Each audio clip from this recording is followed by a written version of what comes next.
Da li ste znali da je sarajevski kolač jedan od najpoznatijih tradicionalnih deserta na Balkanu i da može biti jednako bogat i ukusan i potpuno veganskoj verziji? Dobrodošli nazad na kanal. Danas vam pokazujem kako da pripremite veganski sarajevski kolač koji je sočan, mirisan i pun domaćih ukusa, bez jednog sastojka životinjskog porekla. Počnimo sa pripremom biskvita. U veću činiju dodamo akvafabu, limun i šećer u prahu. Mutimo dok ne dobijemo gustu, sjajnu i blago penastu smjesu. U drugoj činiji pomiješamo sve suve sastojke, speltin griz, prašak za pecivo, vanilju, cimet i mlevene orahe.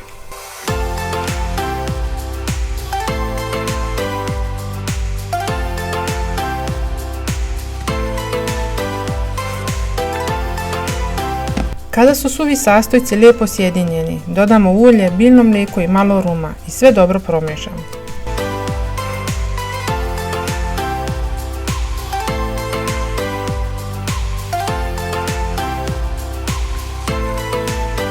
Zatim dodamo rendane jabuke koje kolaču daje sočnost i prirodnu slatkoću.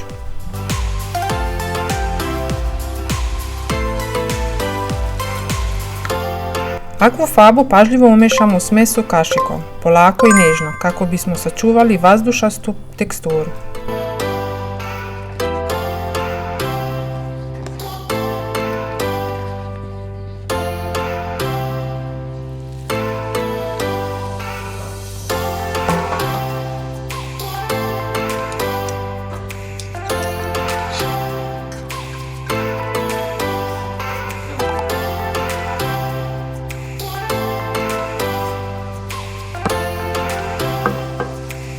Smesu sipamo u podmazan pleh posut brašnom i ravnomjerno je rasporedimo. Pečemo na 190 stepeni oko 40 do 45 minuta, dok kolač ne dobije zlatnu smeđu boju i prijatan miris.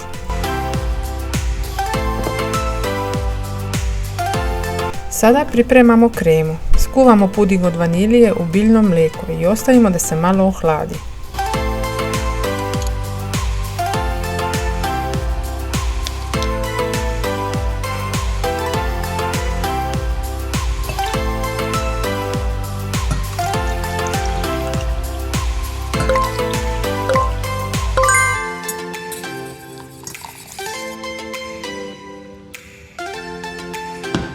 U posebnoj posudi umutimo kokosovo maslo, mljeveni šećer dok ne dobijemo glatku kremastu smesu.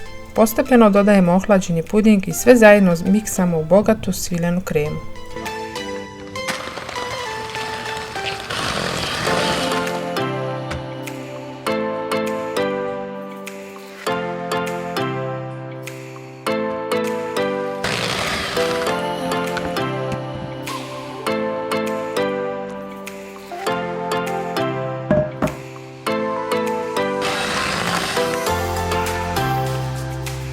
Kada se biskvit ohladio, blago ga natopimo biljnim mlijekom kako bi bio još sočniji.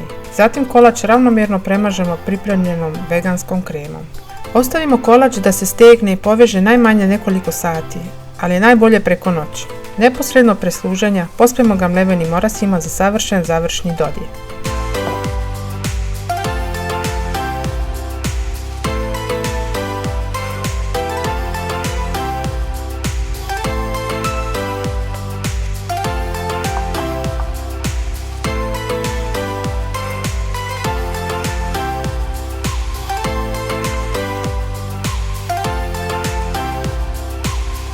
I evo ga, potpuno pripremljen veganski sarajevski kolač koji dokazuje da tradicionalni deserti mogu biti jednako bogati, sočni i nezaboravni i u biljnoj verziji.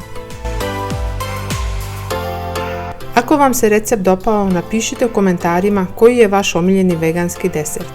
Ne zaboravite da lajkujte video, zapratite kanal i pogledajte još recepata u playlisti. Vidimo se uskoro!